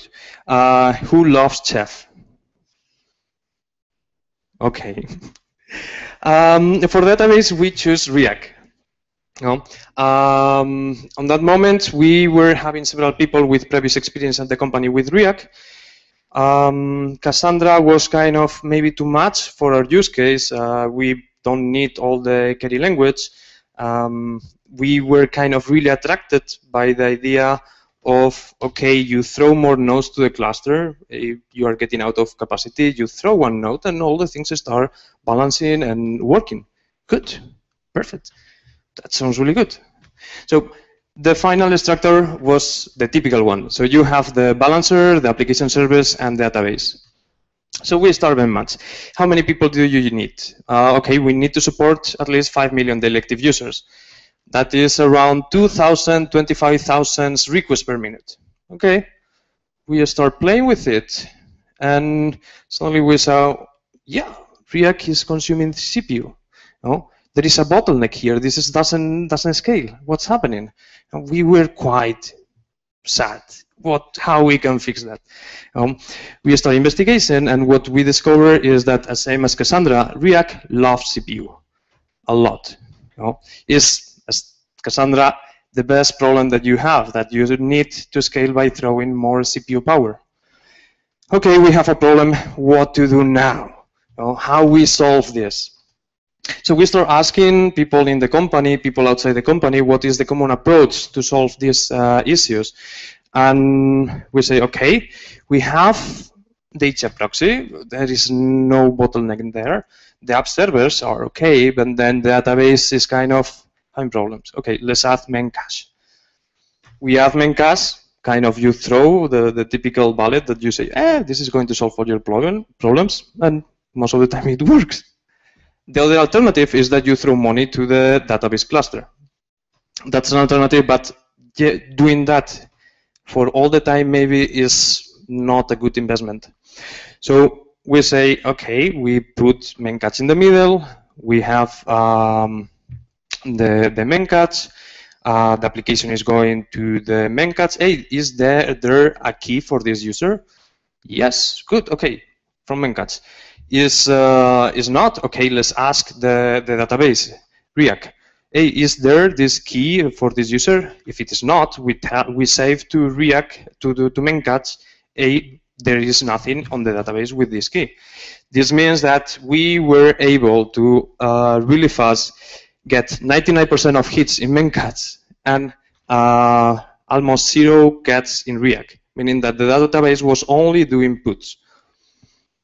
So let's benchmark again. All the things look good, and the day came. We released the game. Normally, when you hear this stuff, hey, you have to do a backend, it's going to support 5 million daily active users, you need to scale fast and all this stuff. Well, I hear that before, and you go to the day and finally you're waiting for the second user to arrive. On this case, we were lucky because finally, in 1 week, we reached 1.5 million daily active users. So finally, all the times that I hear, hey, you have to scale. Yes. And the funny part was that we were scared about the database, but actually the database didn't have any problem.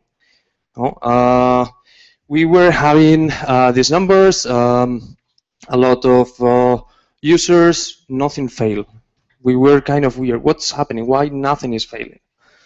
Okay, no, let's celebrate. It was fun. Happy, but what's happening in production? How all of this works? Because we know it's working. There is no users complaining, but actually we don't know where are the problems, where are the data, where it's coming from, where it's going. So the first thing is adding monitoring. I don't know for Cassandra, but probably right now you have thousands of options to monitor. We choose Graphite, and we start seeing really impressive numbers.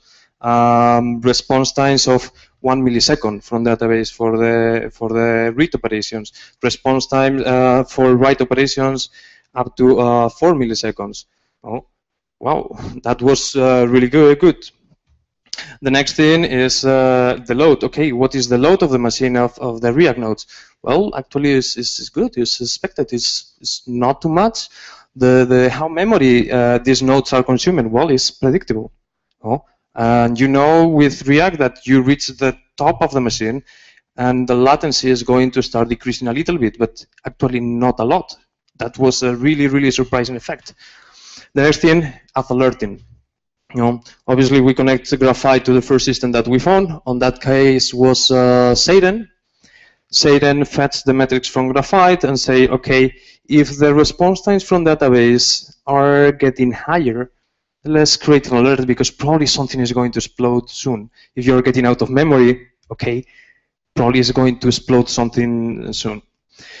This was 1 year ago, and we had a few problems. The first problem that we have was the ring size. On the moment we start, one of the big difference between Riak and Cassandra was, and please Christian correct me if I'm wrong, that on Cassandra you need to multiply by 2 always the number of nodes. I think right now it's fixed, and I think it's the same as Riak. You have a ring where you just can add 1 node, and the data is going to be balanced between the nodes. It's really nice. For example, for the people that work with Amazon, maybe you receive one day the letter from Amazon saying, hey, your instances are going to be deprecated, and you have to start again with new machines. Well, actually, this is not nice to receive, but you have to do it. Your machine is going to disappear soon. It's on the cloud. There is wind. I don't know why, but your machine disappears. So, what to do on that case? Well, okay, let's create more machines, join to the cluster, and remove the old one. For 5 machines, all the process was done in less than 1 day. On that moment, you say, okay, this is cool. It's kind of, I just replace all the cluster of the database nodes in less than a day. Well, we were surprised. So one of the problems that we have was the Riak ring size. This is this ring, and you have to choose how big is this ring, how many partitions is this ring. We chose a number that was quite high, was 1024, meaning that each node is going to be responsible by 1024 divided by the number of nodes, meaning that if each process that is responsible of each partition of the ring is consuming one fixed amount of memory. If you have too many partitions, the amount of memory that consumes the machine is too high. Suddenly we were running out of memory, not because being used, because the buffers that were allocated for each of the partitions were too big. And then that brings us to the next problem. Out of memory. How many of you have any out of memory error in production? How many good nights do you have with this kind of things?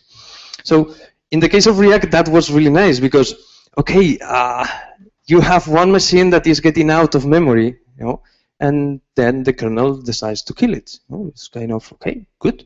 I cannot survive, so if I cannot survive, I kill you. What's happened to the rest of the cluster? The rest of the cluster is wondering where the hell this machine went. Okay, but still, you have clients asking for you for data. Hey, I need to write this. Okay, this is not there. Okay, I take the responsibility to write this data to disk. Okay, yes, but if you're running out of memory and suddenly you take the responsibility of another machine that is not there, you start consuming more memory. Second machine dies.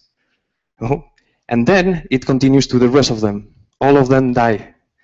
So solution, increase the memory size of the machine or add more nodes. This is easy to solve by just reducing the ring size. But on that moment, we weren't able to change that number. It's a fixed constant that you have to decide before going live. Other interesting fact is that, okay, one node dies and no one relies.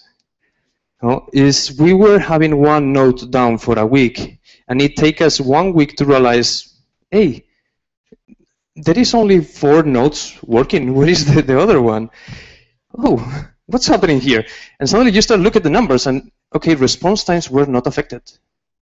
The application servers, they were serving at the same speed, the same number of requests, and well, there were no alerts because there were no data. So that was another thing that we learned that you need to monitor. So to summary, all these things, you always should take care if you choose the ring size. How many partitions do you have, and you must monitor. The other thing, after 1 year, that I'm pretty sure is really nice, you can trust. We were running this cluster, we changed the machine maybe 10 times already, and we never have any single problem. It's true that our use case is quite simple. We fetch data from the database, and we write data to the database. If you want to carry something special, maybe you can use MapReduce on Riak, but actually we didn't have the need. So with that, that is maybe my short talk. I want to say thanks, and I want to ask you if you want me to go deeper in a lot of the things that we have in production. If you have any questions that I can help, I'm Guillermo. I work at Google, and I'm happy to help you in anything that you have that you need. Thanks.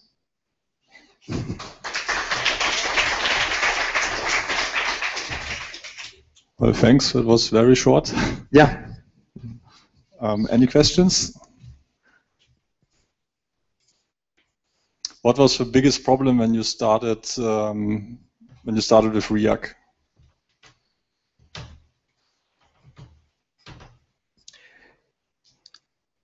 Trying to understand what distribution, the CAP theorem is, all the theory behind that. What is all the things that we learned on the previous talk about Cassandra, most of them apply to Riak. And understanding all this stuff takes a lot of time. And sometimes it takes you to some misunderstanding. What is going to happen if I do this? Okay, first thing that you say, hey, I want consistency. Okay, so let's say that the replica factor is 3, and then say that I want perform the operation with also 3 with this parameter. That means that I'm going to write and wait for the response of 3 nodes. Yeah, you have consistency, but as we say before, suddenly, okay, If there is one node down, you cannot write nothing because it's going to fail. So all the theory behind the distributed system was for me the hardest part. Okay. What about aggregations? So when I started the first time with NoSQL, I thought, oh, cool, it's super easy to replicate and it's really fast. And when I come to a point where I had to do a simple thing, something like max or min function in SQL, and when I found, oh, it doesn't work. And when I Googled and somebody tells me, yeah, you have to do map and reduce, and that was the first wake up for me, what really NoSQL is. How it is with Riak? It's exactly like that. You have to use MapReduce. You can create indexes that you can fetch later on, but for what I hear on the talk about Cassandra, is it shares the basic distribution system as Cassandra, but on API level looks more like, for example, CouchDB, where you have to define your MapReduce functions every time you want to carry something.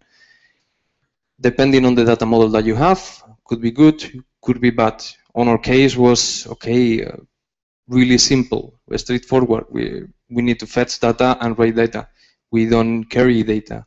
We have another system that is analytics that defines what are the behavior of the users.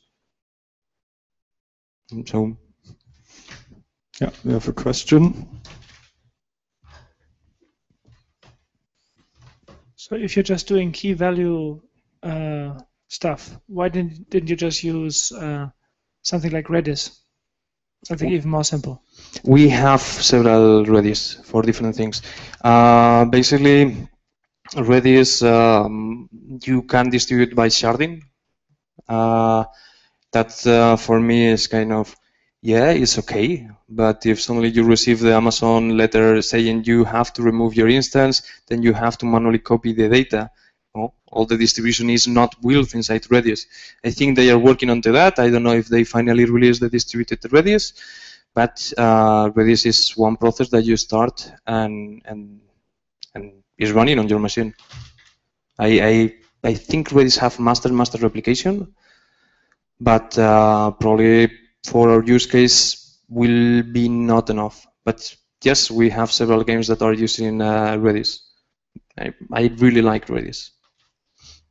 On this case, for example, we have some indexes that use Redis, and all the data that is sent to Graphite, some of them for aggregation is sent to Redis. That was a fun problem to have. Redis, if you decide to save to disk, and suddenly you have a 2 GB set, when the system is restarted, it starts listening to the port, and then the application connects to Redis and starts sending data, and Redis doesn't respond because it takes 2 minutes to load the data from disk. So suddenly, all the database was working, but the monitoring system where you send the metrics was blocking the request to continue just because Redis decided to open first the port and then start restoring from disk. But if you can use Redis, use it. It's a pleasure.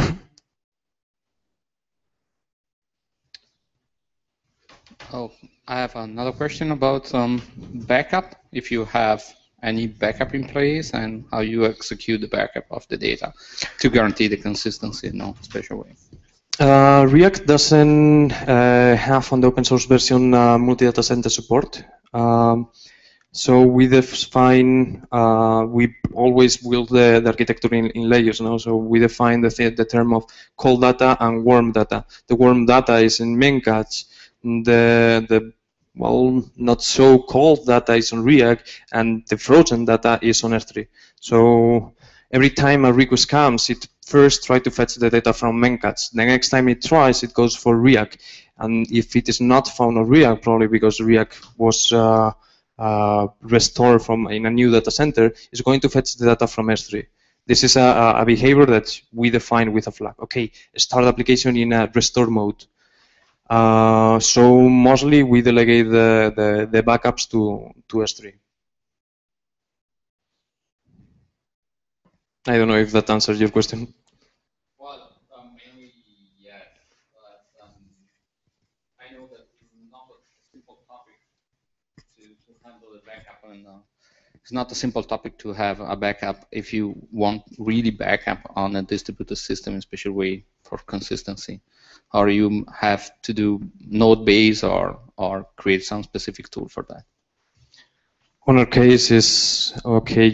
We save in Redis a list of the keys that were accessed during the day, and after one day on peaks on moments where there is not too much traffic, we start fetching all the keys from Riak and and override that in S3. Yeah, from what I understand, you are not worried to lose 1 or 2 hour traffic or update. On our case is acceptable. In case of data center loss, our plan is to be able to back up and running in less than 5 hours. And if we lose data during the 5 hours, there is going to be a few users that are going to lose the game state. These guys are going to call to the customer service, and maybe we can just say, okay, sorry for that. Sometimes happen. For the moment, never happened. We are happy on that.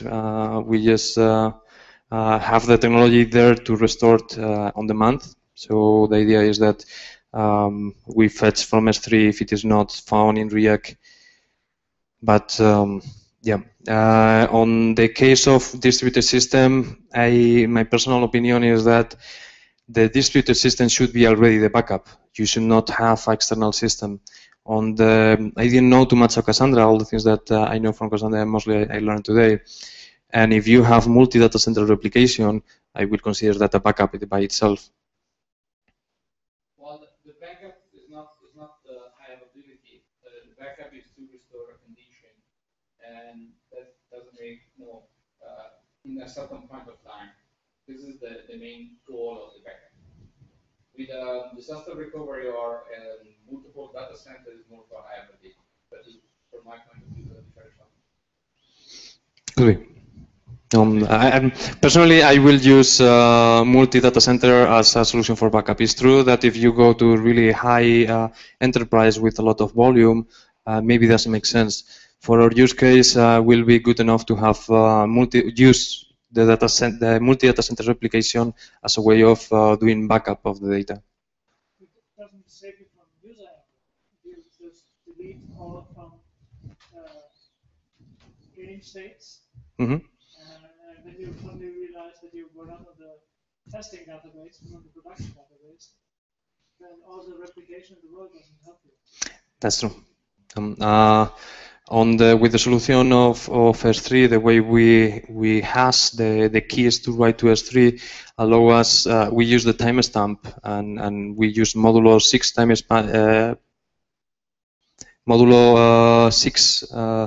timestamp. So we are going to have 6 versions of each of the keys. So that is normally good enough for our use case. We are going to have the backups in different steps. But yeah, I see now your point of multi-data center is not the same as backup. My question is more out of curiosity. You said you have to choose the number of nodes carefully. Do you have any formula, or how do you do this? Like, you came with a number of 2024. No, the number of nodes is you should not worry about that. The system is going to scale to any kind of to any number of nodes.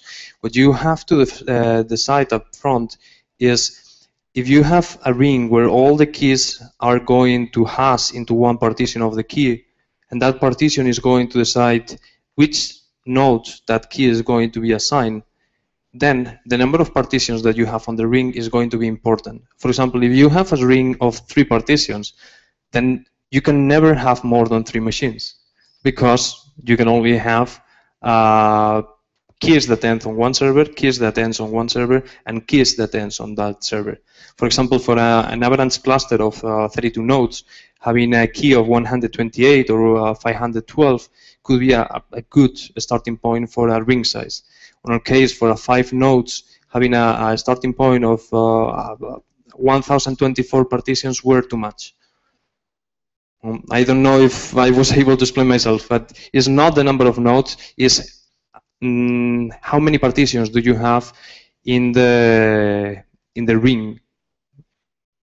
And this you make dependent on the keys, or what is the thinking behind it? So just to follow it to the end. You normally decide with the number of nodes that you are going to have. If you expect to have 5 nodes, then you should choose one number. You have to plan ahead. What this is the capacity that I'm going to have. For what I hear, Basho guys they know that there is the problem of you not always know the capacity that you're going to need up front. So there is a way to change that ring size. Even I never hear no one using that feature. No. So you say, okay, there is some formulas on the official Riak page to help you to calculate that number. I don't remember right now. But on average, think that 5 nodes should be 128, 256, maybe 512. That's, I'm talking from memory. We can look later if you want the web page, and I look for it. Okay, thanks. Maybe so we don't repeat the same mistakes. How did you guys originally decide? I guess, you know, to just kind of maybe get inside your heads a little bit. How did you guys originally decide to choose? You know, what was the thought process that led you to say, all right, we're going to use 1200 and whatever for based on how many nodes you guys start with too, by the way? Our case was, okay, this is the number of partitions. Maybe we are going to have 10 nodes. We didn't know about the consequences of taking a big number. So on that moment I say, okay, let's put 1024 on this field. I'm used to the Unix that you start a process and then the things go up. Why the hell this database is asking me for data like ring size? What the hell is that? So on that case was lack of experience. The reason because behind that. Then we discovered that affects directly the amount of memory that the process is going to consume. Meaning that, oh, we need to, right now we are forced to have at least 5 nodes running because the amount of memory that this is consuming is too much. We started adjusting the buffers to reduce and the memory, and we were able to more or less fix it. But it's a thing that maybe you don't want to face. Also read the docs. The docs are really helpful for that. I hope you are not like me that say, okay, let's ship this and play with it and see and forget about reading documentation. On this case, the documentation is nice.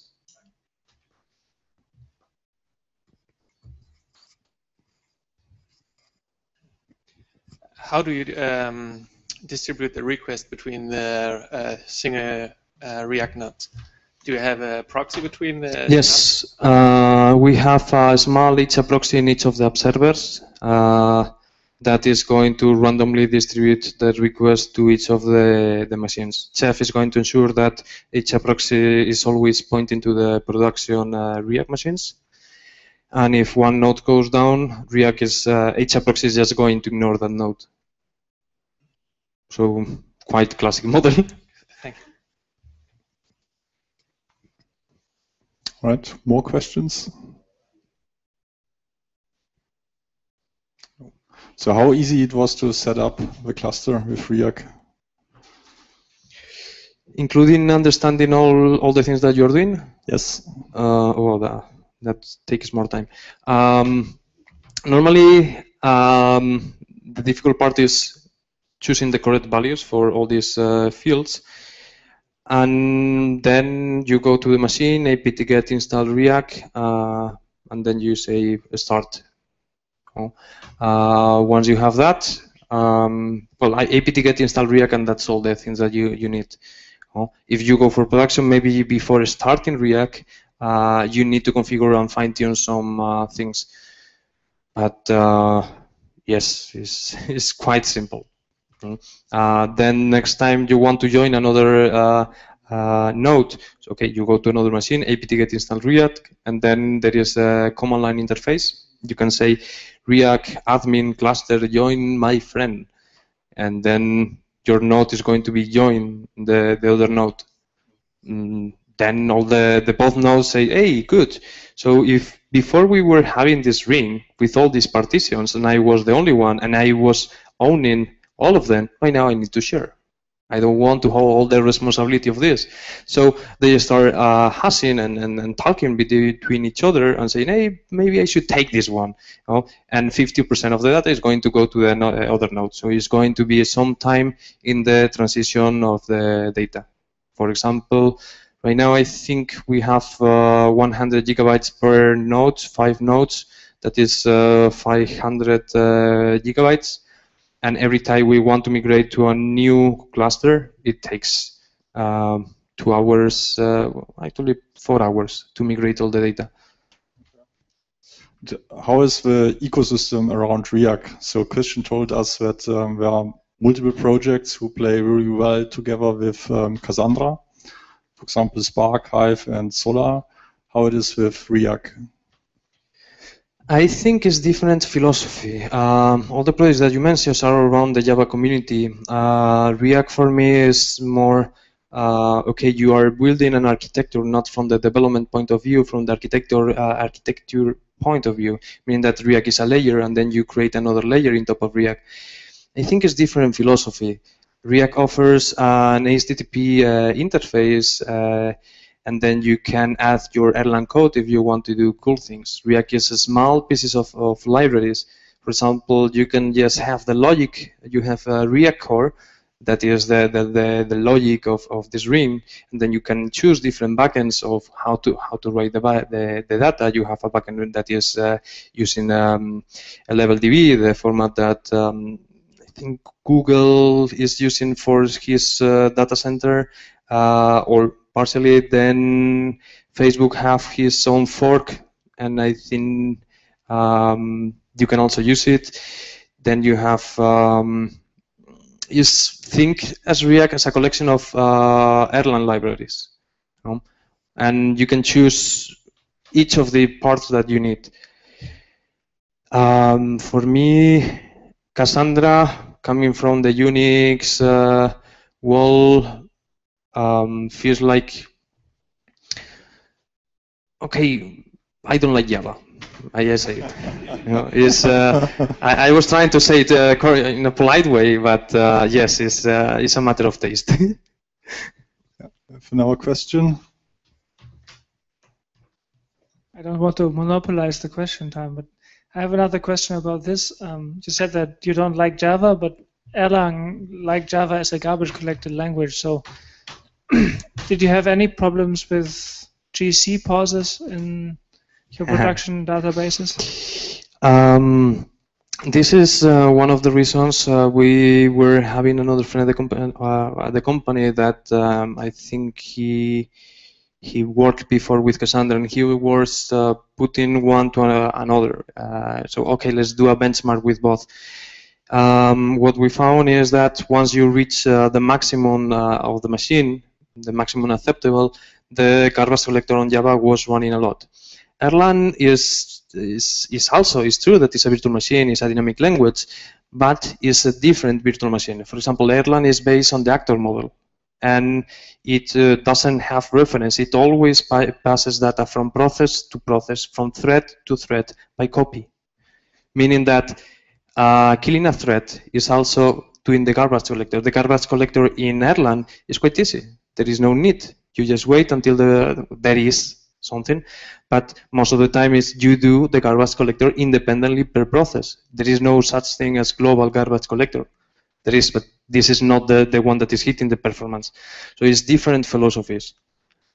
Erlang is more, for example, more common use. You can use Java is common use. You can use it for a lot of things. While Erlang, I will say, is a specific for not a specific, but really oriented for distributed systems. Once you get used to programming with this actor model, is a pleasure. Could be in Go, in Erlang, in other languages that use it, and yeah.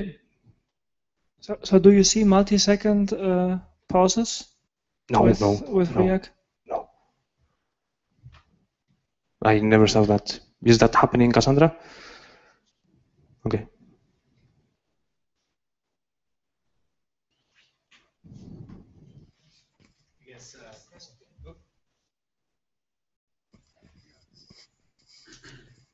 I guess kind of along those lines, do you guys have any deep knowledge or guys that do Erlang a lot, or is that actually, has that been an issue for you guys if you have very shallow knowledge of Erlang, dealing with kind of administering it, or dealing with maybe stack traces that'll spew out when it blows up?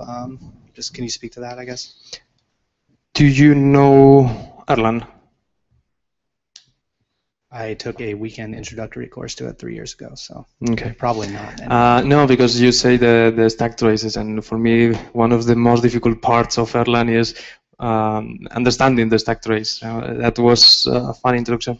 Yes, at the company we have several people that are experts in Erlang. That also helps in the decision of choosing Riak. That is, we have several people that have really deep knowledge in Erlang and how the virtual machine works, so internals of the virtual machine. Would you have chosen Riak without those people? Yes.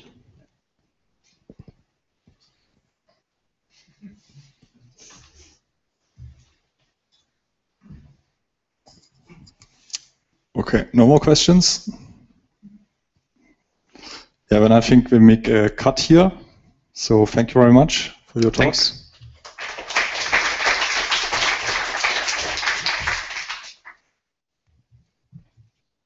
Yeah, and thank you that you showed up here this night. And pizza will arrive in a couple minutes, and just hang out, grab a beer, and wait for the pizza. And join the next Geek2Geek. It will be in around 1 month. And join the meetup group, Geek2Geek, and in the meetup group you will get the announcement for the next meetup. So thank you.